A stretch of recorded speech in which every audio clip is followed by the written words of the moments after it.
João 19, de 17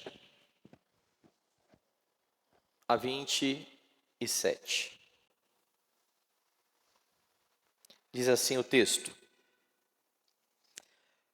Tomaram eles, pois, a Jesus, e ele próprio, carregando a sua cruz, saiu para o lugar chamado Calvário, Gólgota, em hebraico, onde o crucificaram e com ele outros dois, um de cada lado e Jesus no meio. Pilatos escreveu também um título e o colocou no cimo da cruz. O que estava escrito era: Jesus Nazareno, o Rei dos Judeus. Muitos judeus leram este título porque o lugar em que Jesus fora crucificado era perto da cidade e estava escrito em hebraico, latim e grego. Os principais sacerdotes diziam a Pilatos: Não escrevas Rei dos Judeus, e sim que ele disse: Sou o Rei dos Judeus. Respondeu Pilatos: O que escrevi, escrevi. Os soldados, pois, quando crucificaram Jesus, tomaram-lhe as vestes e fizeram 4 partes, para cada soldado uma parte, e pegaram também a túnica. A túnica, porém, era sem costura, toda tecida de alto a baixo. Disseram, pois, uns aos outros: Não a rasguemos, mas lancemos sortes sobre ela para ver a quem caberá.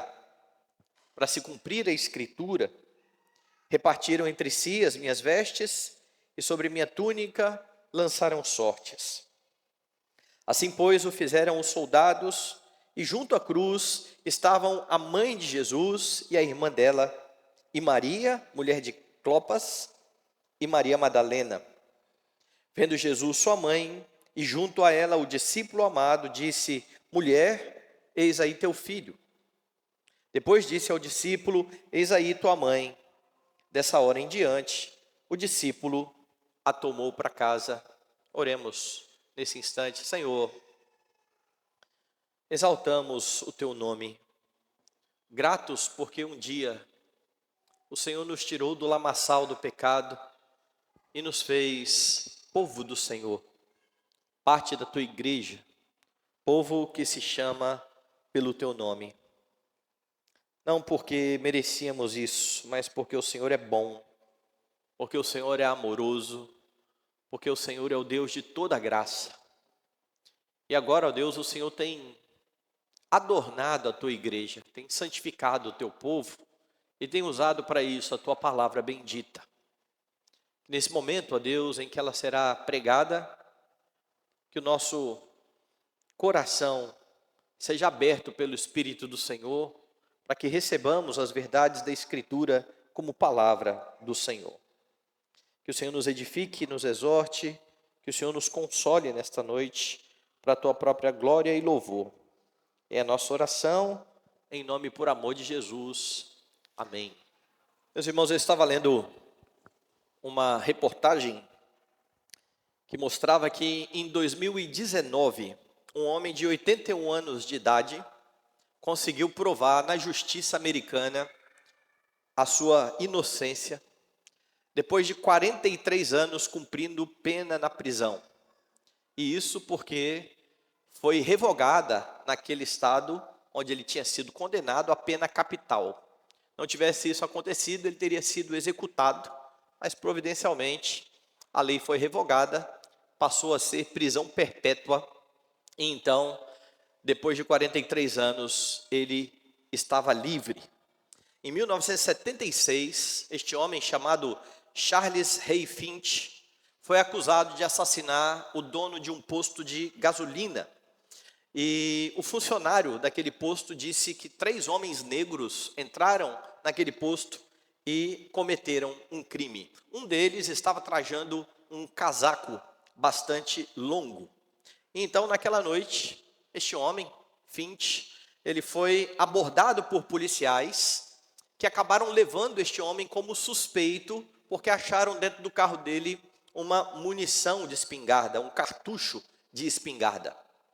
Havia vários outros homens acusados, e no dia do reconhecimento, os policiais vestiram naquele homem um casaco longo, parecido com a descrição que havia sido dado. Então, na hora do reconhecimento, o funcionário do posto viu o homem trajado daquela forma e o acusou e disse que ele era o assassino. Este homem sofreu 43 anos por um erro de justiça. Isso aconteceu, isso acontece, isso vai continuar, infelizmente, acontecendo no mundo caído que nós temos. Mas quando você ouve esse tipo de história, você fica revoltado. Como é que pode alguém sofrer em lugar de outra pessoa? Quando você olha pela Bíblia, você precisa pensar em outra perspectiva. Porque na Bíblia, o acusado é você. Na Bíblia, quem deve é você. E ainda assim a Escritura conta a história de um homem que não simplesmente por um erro, e você sabe que há um erro no processo que está sendo feito contra Jesus, mas que se entrega por amor, a fim de sofrer pelo seu povo. Esta é basicamente a história do Evangelho, mas na história do Evangelho você está do outro lado. Você está do lado daqueles que deveriam receber a pena. Você está percebendo aqui que o tribunal de Jesus foi também um tribunal injusto. Por causa do temor dos homens, Pilatos acabou por condenar o Senhor Jesus Cristo. Ele estava preocupado com a sua reputação. Ele estava muito preocupado em ser contado como um inimigo de César.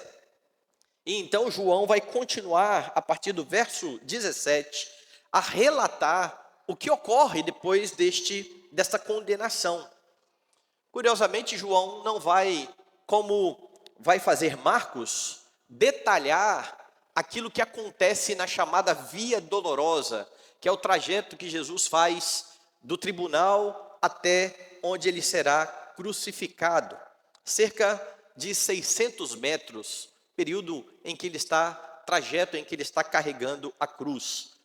Mas você sabe pelos sinóticos que nesse trajeto, além de carregar a pesada cruz, ele foi açoitado. E não aguentando mais carregar a sua cruz, ele foi forçosamente ajudado por Simão de Cirene, cuja cruz foi colocada então nas suas costas.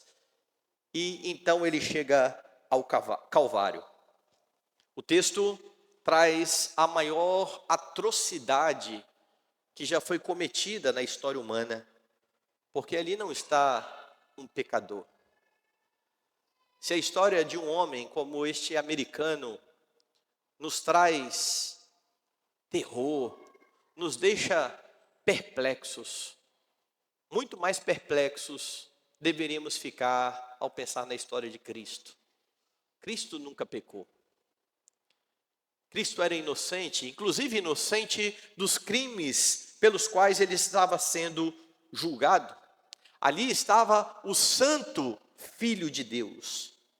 E ao olhar aqui para esse texto, você percebe que Jesus sofreu por você. Como que se deu isso?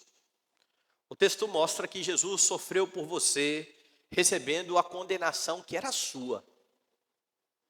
Dê uma olhada, após o julgamento, Pilatos entrega Jesus para que a sentença seja executada. O verso 16 diz assim: então Pilatos o entregou para ser crucificado. Jesus, o bendito e santo Filho de Deus, está sendo então condenado à morte. Quando você lembra da verdade que será dita por Paulo na carta aos Romanos, quando Paulo diz no capítulo 6, porque o salário do pecado é a morte, ecoando aquilo que Deus havia dito lá no Éden, para os nossos primeiros pais: no dia em que vocês comerem do fruto, certamente vocês irão morrer. Quando você lembra disso tudo, fica muito claro, fica muito categórico que Jesus não deveria morrer. Ele não pecou, ele não tinha feito o de que está sendo acusado. O próprio Pilatos, algumas vezes falou isso. Não foi só uma vez. Ele repetiu esta mesma verdade em alguns momentos. Por exemplo, capítulo 18, veja aí o verso 38. Perguntou-lhe Pilatos: que é a verdade? Tendo dito isso, voltou aos judeus e lhes disse: eu não acho nele crime algum. Vá agora no capítulo 19, verso 4. Outra vez Pilatos lhes disse: eis que eu vos apresento, para que saibais que eu não acho nele crime algum. Pule para o verso de número 6. Ao verem-no, os principais sacerdotes e os seus guardas gritaram: crucifica-o, crucifica-o. Disse-lhes Pilatos: tomai vós outros, crucificai-o, porque eu não acho nele crime algum. 3 vezes a mesma afirmação: eu não acho nele crime algum. O que está ocorrendo então é que Jesus está recebendo sobre si a condenação que deveria cair sobre o seu povo. Dê uma olhada no verso 17. Tomaram eles, pois, a Jesus, e ele próprio, carregando a sua cruz, saiu para o lugar chamado Calvário, Gólgota em hebraico. O fato de Jesus mesmo estar carregando a sua cruz lembra um momento que os judeus conheciam muito bem lá no Antigo Testamento. O momento em que Deus havia chamado o pai da fé, o homem a quem ele fez promessas e tinha dito: pegue o seu filho, o seu único filho, e ofereça como holocausto. E naquele dia então, Abraão coloca sobre Isaque a lenha do holocausto. E Isaque sobe com a lenha para ser oferecido em holocausto. Naquele dia, Isaque não foi morto. Isaque não foi morto porque Deus providenciou um cordeiro a fim de substituí-lo. Aqui está o próprio cordeiro, levando a cruz, onde ele será oferecido como oferta, como sacrifício ao seu Pai pelos pecados do seu povo. O cordeiro que se entrega por amor ao seu povo, que toma o lugar do pecador, daquele sim que deveria morrer. O que você merece, como qualquer pecador, é de fato a sentença de morte. A sentença de morte que Deus pronunciou sobre Adão, nosso primeiro pai. Você não consegue cumprir a bendita lei de forma pessoal, perfeita e perpétua, logo você não tem condições de cumprir toda a lei a fim de ser salvo pelo Senhor. E se Deus hoje derramasse a santa ira dele sobre você, ele estaria sendo justo. Por isso, se você está em Jesus Cristo, se você abraçou pela fé o Salvador, se você se arrependeu dos seus pecados, louve a Deus, porque a justa ira de Deus que deveria cair sobre você, está recaindo sobre o Filho. Por amor, Jesus Cristo tomou a condenação que era sua, sofreu em seu lugar, assumindo a sua dívida. E isso, meus irmãos, tem implicações muito sérias, porque se Jesus tomou a sua dívida e se ele morreu por causa do seu pecado, você não deveria brincar com o pecado. Você não deveria transigir com o pecado. Foram os seus pecados a causa da condenação do nosso Redentor. Então, quando você transige com o pecado, ou quando você vê o pecado como alguma coisa não muito importante, um desvio de conduta, você ofende aquele que foi condenado em seu lugar, aquele que tomou sobre si a sua condenação. Não brinque com aquilo que causou a morte do seu Senhor. Não brinque com aquilo que levou o Senhor a ser oferecido para a satisfação da ira do Pai. Jesus sofreu por você, recebendo sobre ele a sua condenação. Mas não foi só isso. Jesus também sofreu por você, sendo humilhado pelos homens. Lembre que durante todo o julgamento, Pilatos está desdenhando de Jesus como rei. Você é um rei? Este aqui é o rei de vocês? Durante o julgamento, uma coroa de espinhos foi colocada na cabeça do Senhor Jesus Cristo. Ele foi vestido com um manto púrpura, ele foi apresentado assim na frente da multidão. Um rei sendo debochado. E era comum se escrever sobre a cabeça do condenado qual era o crime. Cada condenado tinha a sua sentença pronunciada ali. Contudo, não havia crime em Jesus. Não havia de fato do que acusá-lo, a despeito dos judeus estarem dizendo que pela lei deles ele deveria morrer, porque a si mesmo ele se fez filho de Deus. Então Pilatos, possivelmente querendo ridicularizar os judeus, como eu disse na semana passada, Pilatos não gostava dos judeus. Pilatos manda escrever uma placa e colocar sobre a cruz do Senhor Jesus Cristo. Verso 19. Pilatos escreveu também um título e o colocou no cimo da cruz. O que estava escrito era: Jesus Nazareno, o rei dos judeus. Mas um deboche, mais um escárnio tanto a Jesus quanto aos próprios judeus. E isso leva os judeus a protestarem. Eles não querem saber dessa placa. Eles não querem que esta seja a inscrição acima da cruz do Senhor Jesus Cristo. Então eles pedem a Pilatos para mudar. Tire isso daí, mude este título. E o próprio Pilatos vai dizer: não, o que eu disse vai ficar dito, o que eu escrevi vai ficar escrito. Dê uma olhada nos versículos 20 até 22. Muitos judeus leram este título, porque o lugar em que Jesus fora crucificado era perto da cidade, e estava escrito em hebraico, latim e grego. Os principais sacerdotes diziam a Pilatos: não escreva rei dos judeus, e sim que ele disse: sou o rei dos judeus. Respondeu Pilatos: o que escrevi, escrevi. Nós não aceitamos isso. Ele não é o nosso rei. Ele está se dizendo rei, mas nós não o reconhecemos de tal forma.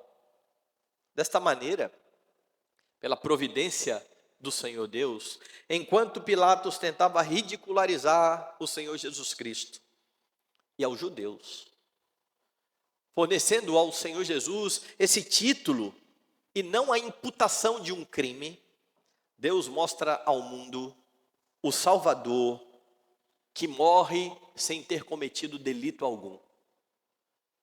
E isso é providência. Porque do mesmo jeito que o tribunal foi forjado, que mentiras foram ditas, poderiam muito bem ter afixado uma placa com um crime qualquer. E Jesus passaria a história tendo uma inscrição na sua cruz, como se fosse um criminoso de fato. Deus não deixa que isso aconteça. Deus leva este homem que está tentando também debochar dos judeus a colocar esta placa: este é o rei dos judeus. Porque de fato é isto que ele é. Verdadeiramente, aquela placa feita para um deboche dizia a verdade. Ali estava mesmo o rei dos judeus morto em lugar do povo. Se você lembrar de Lucas, capítulo 1, você vai ver o que foi dito sobre Jesus por ocasião do anúncio do seu nascimento. Lucas capítulo 1, dê uma olhada nos versos 30 em diante. Mas o anjo lhe disse: Maria, não temas, porque achaste graça diante de Deus. Eis que conceberás e darás à luz um filho, a quem chamará pelo nome de Jesus. Este será grande e será chamado Filho do Altíssimo. Deus, o Senhor, lhe dará o trono de Davi, seu pai. Ele reinará para sempre sobre a casa de Jacó, e o seu reinado não terá fim. E aqui no anúncio do anjo, você tem a bendita verdade. Quem está naquela cruz é o próprio Deus que se fez homem. E quando ele se faz homem, ele vem da geração de Davi para assumir para todo sempre aquele trono, tal como prometido a Davi. Deus está cumprindo naquela cruz a sua promessa. É o rei que serve ao povo.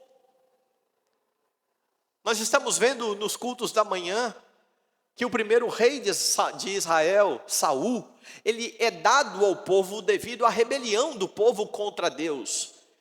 E diferente daquele rei que é estabelecido lá em Deuteronômio, que é um homem temente ao Senhor, que tem diante de si a lei do Senhor, que serve aos seus irmãos e não se coloca acima deles. Saul é um rei como os reis dessa terra. É um rei que se serve deste povo. Mas após Saul, Deus levantará Davi, o homem segundo o seu coração, também falho. E a vida de Davi demonstra toda esta fragilidade daquele homem. O quanto ele era pecador e ainda assim, pela fé no Messias, um homem segundo o coração de Deus, a quem foi prometido um descendente que se assentaria no trono para todo sempre. O anjo está anunciando a Maria. Ele será chamado Filho do Altíssimo. E além disso, além de ser o próprio Deus, ele é homem. Ele é filho de Davi.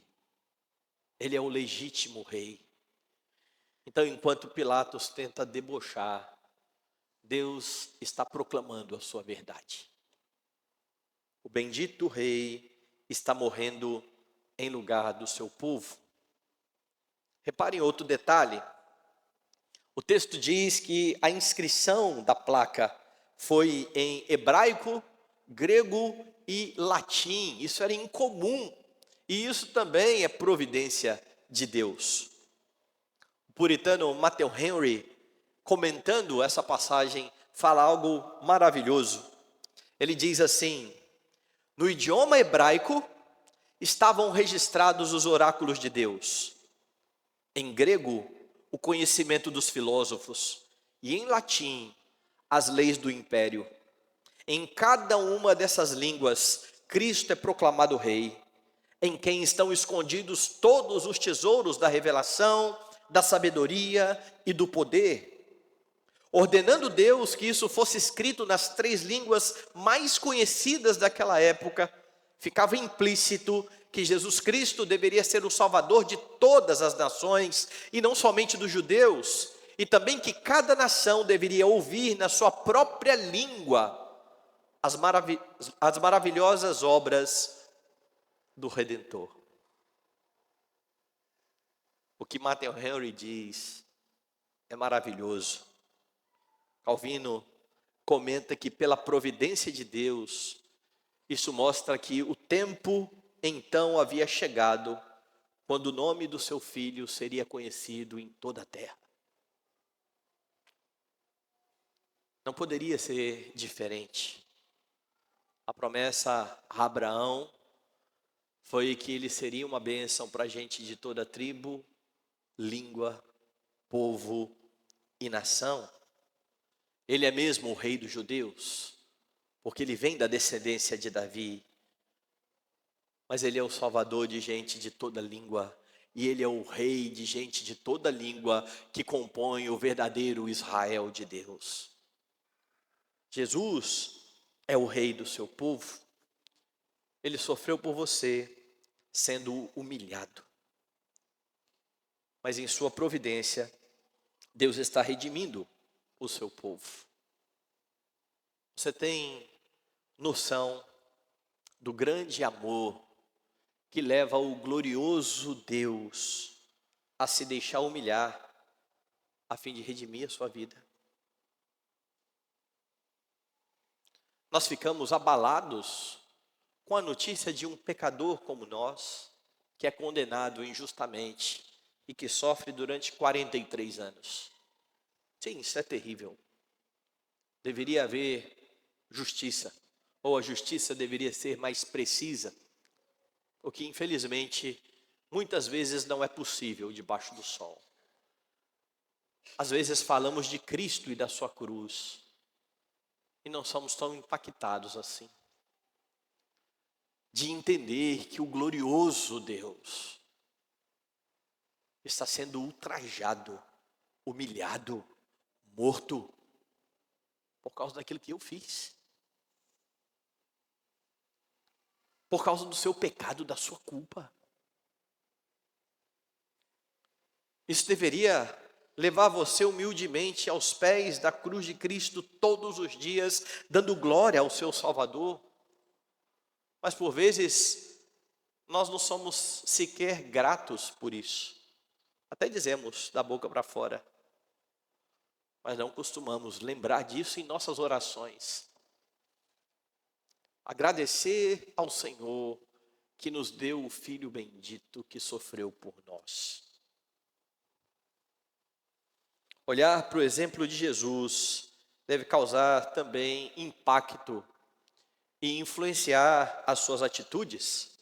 Porque aqui está o glorioso Deus, o santo do Senhor, sendo humilhado sem ter culpa. E às vezes você passa por alguma situação e fica revoltado porque você foi humilhado. Porque alguém te tratou mal. E então você fica nervoso, querendo dar o troco. Como é que Jesus é humilhado e pecadores ficam tão revoltados quando passam por situações assim? Quantas vezes que por orgulho você não pediu perdão, mesmo sabendo que você estava errado? Porque você não pode se humilhar. Há muitos pais que falam isso em relação aos filhos. Não, que negócio é esse? Se eu pedir perdão para o meu filho, isso é sinal de fraqueza. Meu filho não vai me respeitar depois de eu pedir perdão para ele, de eu pedir desculpas para ele. Não, eu sou autoridade. Não, você é orgulhoso. Porque quem peca e se arrepende pede perdão. E mesmo que tenha sido alguém que está debaixo da sua autoridade, o alvo desse pecado, você vai lá e se humilha diante dele e pede perdão. Maridos diante das suas esposas, esposas diante dos seus maridos, irmãos da igreja que devem procurar uns aos outros e pedir perdão. Mas isso é humilhante muitas vezes, sim. Essa é a consequência do pecado. Jesus está sendo humilhado para ficar categórico que o pecado leva exatamente a isso. Então, se o seu Salvador foi humilhado, não ache que você não deve se humilhar diante dos outros pedindo perdão. Ou quantas vezes você ficou aí remoendo a falta de outros contra você, achando que eu não merecia. Como é que tiveram coragem de fazer isso comigo? Quem são essas pessoas? Quem elas pensam que são para me tratar desse jeito? Você acha que você é mais santo que o Senhor Jesus Cristo? Como é que você conta a história de Cristo na cruz e ao mesmo tempo tem uma posição tão altiva e em vez de perdoar o seu ofensor, você fica ali remoendo com raiz de amargura e todas as vezes que pensa nessa pessoa, você pensa no mal que ela te fez, porque aquilo foi humilhante. E assim, relacionamentos de marido e mulher são abalados. Relacionamento de pais e filhos, relacionamento de irmãos que estão dentro do mesmo corpo. Porque em vez de perdão e reconciliação, a carne e o velho homem gritam dizendo: você não merece passar por isso. Você não merece esse tipo de humilhação. Há crentes que escondem os seus pecados, porque eles sabem que se confessarem o que fizeram, terão de passar por medo da disciplina na igreja, disciplina pública. E eles têm medo de ser humilhados. Meus irmãos, se o Rei da Glória, que nunca pecou, foi humilhado por causa dos seus, por que você, pecador, ainda que redimido, não pode, acha que não pode passar por isso? Jesus sofreu por você, sendo humilhado pelos homens. Jesus também sofreu por você, como anunciado pelos profetas. Jesus recebe sobre si a condenação que era do seu povo. Ele foi humilhado, mas tudo isso que está acontecendo está debaixo da providência do Senhor. Nada disso fugiu ao controle do Senhor. Tudo isso já estava anunciado pelos profetas.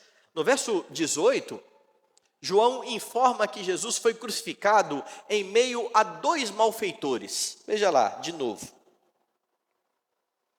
Onde o crucificaram, e com ele outros dois, um de cada lado, e Jesus no meio.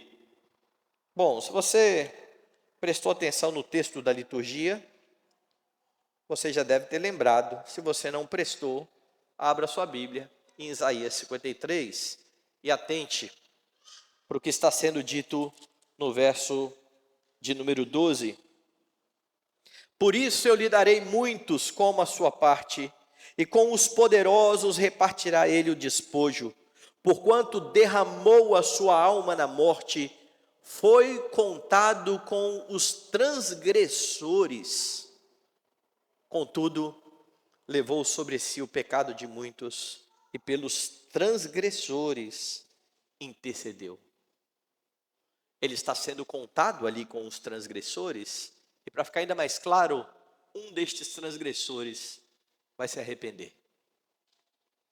Eles começarão a dizer impropérios contra o Senhor, mas um dos dois vai pedir: lembra-te de mim quando entrares no teu reino.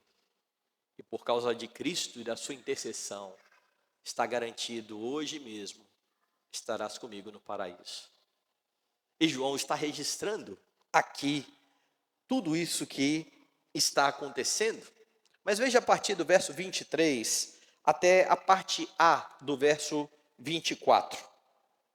Os soldados, pois, quando crucificaram Jesus, tomaram-lhe as vestes e fizeram 4 partes, para cada soldado uma parte, e pegaram também a túnica.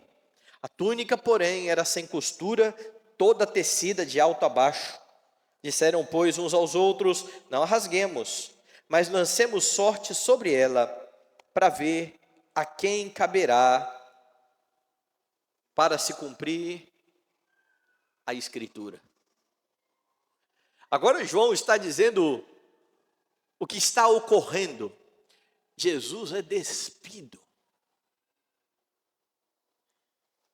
Eles arrancam as suas roupas. Que é maior humilhação do que essa? Crucificado sem roupas, na presença de todos. E João aqui fala diretamente que tudo isso se deu para cumprir as Escrituras. Veja, para se cumprir a Escritura, repartiram entre si as minhas vestes, e sobre a minha túnica lançaram sortes. Assim, pois, o fizeram os soldados. Qual escritura está sendo citada aqui? Salmo de número 22. Salmo de número 22 é um salmo claramente messiânico. Jesus vai citá-lo na cruz do Calvário. Abra sua Bíblia lá no Salmo 22.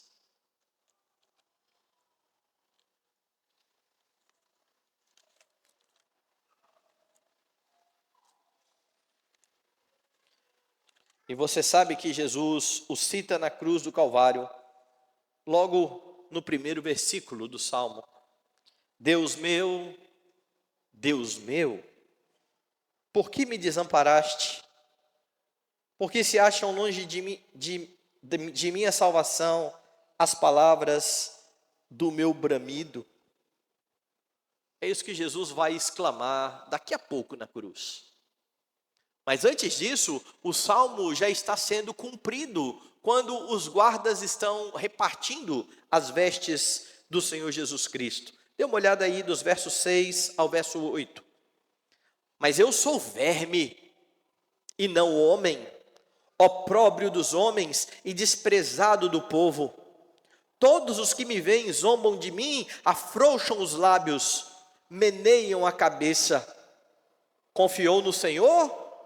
Livre-o ele, salve-o, pois nele tem prazer. Contudo, tu és quem me fez nascer e me preservaste, estando eu ainda no seio da minha mãe. A ti me entreguei desde o meu nascimento, desde o ventre de minha mãe, tu és o meu Deus. Não te distancies de mim, porque a tribulação está próxima e não há quem me acuda. Muitos touros me cercam, fortes touros de Bazã me rodeiam. Vá no verso 18. Repartem entre si as minhas vestes e sobre as minhas túnicas deitam sortes. João está dizendo que está se cumprindo na divisão das roupas de Jesus aquilo que a Escritura diz, e ele faz questão de mostrar um salmo que expressa de forma inequívoca, de forma clara, o sofrimento, o padecimento do Senhor Jesus Cristo. Então a mensagem de João, ela é clara. A despeito de ter sido condenado injustamente, de ter sido humilhado, tudo o que está ocorrendo foi decretado pelo Pai na eternidade. Eles estão arrancando as roupas de Jesus.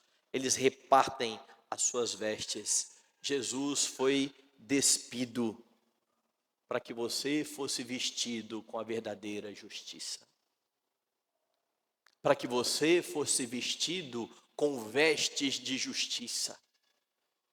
E não se apresentasse nu diante do Senhor. Isso precisa fazer você lembrar lá do início. Quando o homem pecou contra Deus, e ao se ver nu diante da sua esposa, tentou esconder aquilo que os envergonhava. Então, foram ali, cozeram algumas folhas, taparam as suas vergonhas. Problema resolvido. Não há mais problema. Nós acabamos com o problema do pecado. Nós resolvemos. Nós nos bastamos. Entretanto, quando eles ouvem a voz do Senhor, eles se escondem. Eles têm medo. E ao ser questionados, Adão, onde é que você está? Senhor, eu ouvi a tua voz no jardim, e porque eu estava nu, eu tive medo. Eu me escondi. É assim que o homem se encontra diante do Senhor.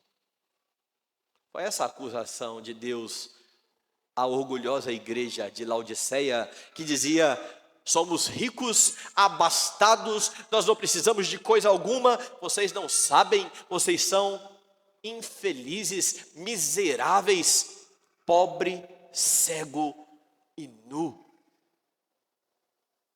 E aqui o Salvador está sendo despido, para que a justiça dele vista você. E é assim que Deus olhará para você, vestido com vestes de justiça, se você estiver em Cristo. Se você abraçar o seu Senhor, o Deus que governa todas as coisas está aqui cumprindo a sua vontade? Lembre-se das palavras de Jesus: ninguém tira a minha vida, pelo contrário, eu espontaneamente a dou, tenho autoridade para entregar e também para reavê-la. Este mandato recebi do meu Pai. João capítulo 10, verso 18. Jesus sofreu por você, tal qual revelado pelos profetas, tal como anunciado pelo Senhor desde o Antigo Testamento. Você serve um Deus que controla a história. Agora, se o sofrimento do bendito Filho de Deus estava decretado desde a eternidade para o seu benefício, para a sua salvação, saiba que é igualmente verdadeiro que as dificuldades e as provações pelas quais você passa, igualmente, estão debaixo do controle do Senhor e também estão decretadas desde a eternidade, apesar de não ter profecia sobre isso para você. Deus está no controle. Certamente, como afirma Paulo, tudo isso será usado pelo Senhor para o seu bem, se você é alguém que está em Cristo. Por isso, mesmo diante das suas aflições, não se desespere. Você não precisa se desesperar. Confie no Deus que está controlando a história e que entregou o seu Filho para sofrer por você, a fim de que você tivesse salvação. Eu ouvi uma história que eu nunca mais esqueci, de um pastor que foi abordado por uma senhora que havia perdido seu filho em um acidente. Foi de forma muito trágica. Então aquela senhora perguntou ao pastor: onde é que está Deus, pastor? Ou onde é que estava Deus quando meu filho estava morrendo dessa forma? E a resposta do pastor: Deus está no mesmo lugar em que estava quando ele entregou seu próprio filho para morrer por pecadores. Deus reina. Deus está no controle. Não tenha medo. Mesmo em meio ao sofrimento, nunca duvide do amor de Deus por você. Cristo sofreu por você. Cristo sofreu por você para que você fosse parte de uma grande família. Dê uma olhada mais uma vez no texto, a partir do verso 25. Maria e outras mulheres estão ali, perto da cruz. Diz assim: e junto à cruz estavam a mãe de Jesus e a irmã dela, e Maria, mulher de Clopas, e Maria Madalena. Mulheres que acompanharam Jesus durante todo o ministério, e o Senhor está na cruz e elas estão ali presentes. As palavras de Simeão estão se cumprindo. E se você não lembra o que disse Simeão, abra a sua Bíblia em Lucas capítulo 2. Mais uma vez, Lucas.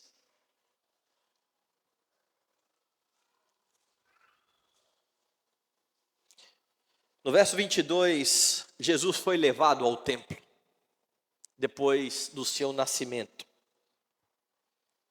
E aí então diz o texto: passados os dias da purificação deles, segundo a lei de Moisés, levaram-no a Jerusalém para o apresentarem ao Senhor, conforme o que está escrito na lei do Senhor. Todo primogênito ao Senhor será consagrado, e para oferecer um sacrifício, segundo o que está escrito na referida lei, um par de rolas ou 2 pombinhos. Havia em Jerusalém um homem chamado Simeão, homem este justo e piedoso, que esperava a consolação de Israel, e o Espírito Santo estava sobre ele. Revelara-lhe o Espírito Santo que não passaria pela morte antes de ver o Cristo do Senhor. Movido pelo Espírito, foi ao templo, e quando os pais trouxeram o menino Jesus para fazerem com ele o que a lei ordenava, Simeão o tomou nos braços e louvou a Deus, dizendo: agora, Senhor, podes despedir em paz o teu servo, segundo a tua palavra, porque os meus olhos já viram a tua salvação, a qual preparaste diante de todos os povos, luz para revelação aos gentios e para a glória do teu povo de Israel. Mas não foi só isso que Simeão disse. E estavam o pai e a mãe do menino, admirados do que de Jesus se dizia. Simeão os abençoou e disse a Maria, mãe do menino: eis que este menino está destinado tanto para a ruína, como para levantamento de muitos em Israel, e para ser alvo de contradição. Também uma espada traspassará a tua própria alma. Aqui não é que traspassará a alma de Jesus, a espada traspassará a alma de Maria. É ela quem está vendo o seu filho morrer. E é isso que está acontecendo lá na cruz, porque Jesus está sendo crucificado e a sua mãe está vendo tudo isso. Tal como Simão havia dito, está acontecendo. Maria certamente está sofrendo, mas não mais do que o Senhor Jesus Cristo. Não se compara o sofrimento de Maria com o sofrimento de Cristo, e então preste muita atenção. Jesus, a despeito de todo o sofrimento pelo qual passava, no momento em que ele sabe que irá receber sobre si a ira do seu Pai, preocupa-se e cuida da sua mãe. Versos 26 e 27, vendo Jesus sua mãe, e junto a ela o discípulo amado, disse: mulher, eis aí o teu filho. Depois disse ao discípulo: eis aí tua mãe. Dessa hora em diante o discípulo a tomou para casa. O termo que Jesus está usando aqui, mulher, não é um termo desrespeitoso, pelo contrário, é um termo que mostrava respeito. Maria deveria ver Jesus a partir de então, não apenas como seu filho, mas como seu Senhor, como seu Salvador, tal como ela cantou lá atrás. Minha alma engrandece ao Senhor, meu espírito se alegra em Deus, meu Salvador. Chegou a hora da salvação. E o fato de Jesus entregar a sua mãe aos cuidados de João é uma grande prova de que Maria não tem papel na salvação. Ela precisa de cuidados, tal como todos os servos de Deus, tal como todos aqueles que estão em Jesus Cristo. Ela também é frágil, ela também é pecadora, ela não consegue dar conta de si mesma. Ela é entregue para o discípulo amado a fim de ser cuidada. Mas pense em algo interessante. Jesus tinha outros irmãos. O texto bíblico diz isso. Estes ainda não criam nele. Os seus irmãos não entendiam que aquele era o Salvador. E essa é possivelmente a razão de Jesus deixar Maria aos cuidados de João e não dos seus irmãos. João é parte do povo de Deus, da igreja de Deus. E esse, meus irmãos, é um belíssimo retrato da igreja e do seu cuidado para com seus membros. Jesus já havia falado um pouco sobre isso, sobre a sua família. Dê uma olhada lá em Mateus, capítulo 12. Nos versos 46 a 50. Falava ainda Jesus ao povo, e eis que sua mãe e seus irmãos estavam do lado de fora procurando falar-lhe, e alguém lhes disse: tua mãe e teus irmãos estão lá fora e querem falar-te. Porém ele respondeu ao que lhe trouxeram o aviso: quem é minha mãe e quem são os meus irmãos? E estendendo a mão para os discípulos, disse: eis minha mãe e meus irmãos. Porque qualquer um que fizer a vontade do meu Pai Celeste, Este é o meu irmão, irmã e mãe. E é nas mãos desses discípulos, ou especificamente de um deles, de João, que o Senhor Jesus está confiando a sua mãe. Em Jesus Cristo você ganha uma grande família. Ele sofreu por você, para que você fosse parte dessa grande família. Veja Efésios, capítulo 2, no verso de número 19, você tem assim: assim já não sois estrangeiros e peregrinos, mas concidadãos dos santos e sois da família de Deus. Gálatas capítulo 6, veja o verso de número 10. Por isso, enquanto tivermos oportunidade, façamos o bem a todos, mas principalmente aos da família da fé. Jesus sofreu por você, para que você fizesse parte desta família, desta bendita família. Ao crer em Jesus, você foi feito filho de Deus e faz parte da sua família. Família em que você encontrará pessoas muito diferentes, muito distintas. Pessoas de toda tribo, língua, povo, nação. Pessoas de classes sociais diferentes, de culturas diferentes, todos ligados e unidos pelo Redentor, pelo Salvador bendito. E Deus coloca você nesta família, onde você é chamado a amar, a aconselhar, a exortar, a cuidar, a levar as cargas uns dos outros. É assim que vive esta família. Há muitos que têm receio de se comprometer com Cristo por medo de perder os seus familiares de sangue. Nesses meus anos de pastorado eu vi alguns casos desses.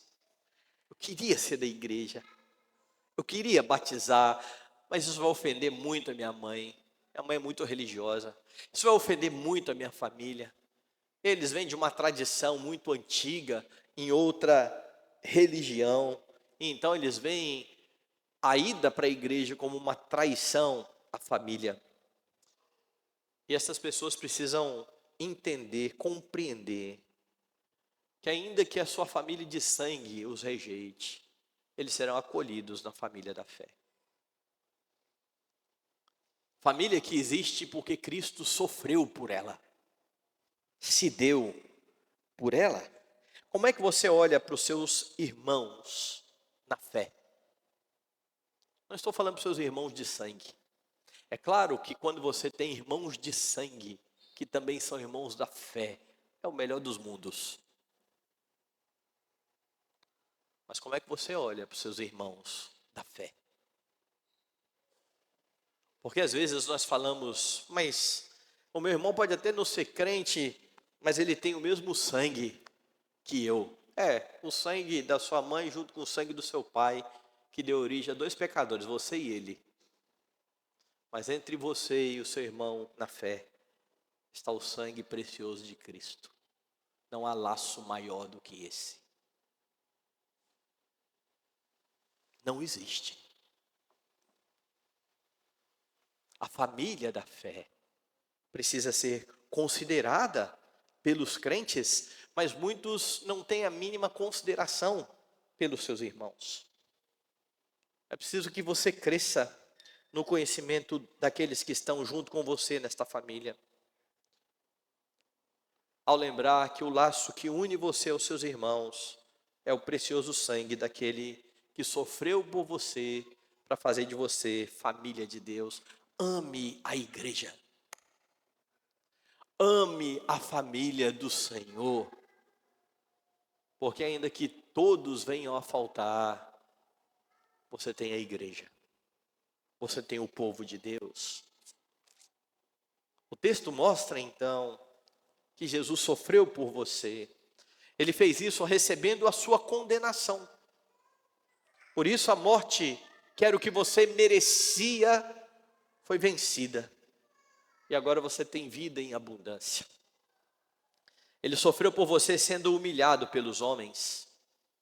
E como servo de Cristo, muitas vezes, você também passará por situações assim.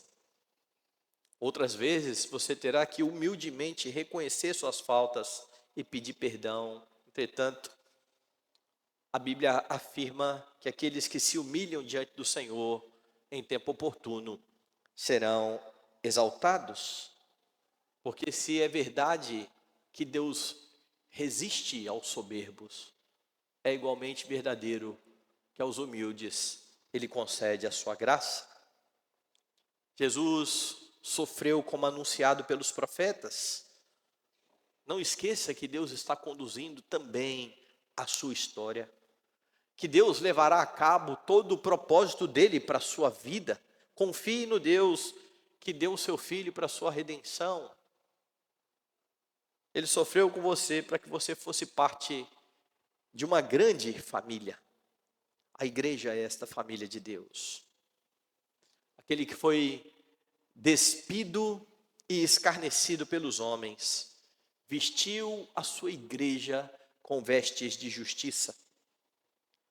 Você sabe como foi que João viu esta grande família lá no livro de Apocalipse? Diz assim no capítulo 7, versos 9 e 10. Depois destas coisas, vi e eis grande multidão que ninguém podia enumerar, de todas as nações, tribos, povos e línguas, em pé diante do trono e diante do Cordeiro,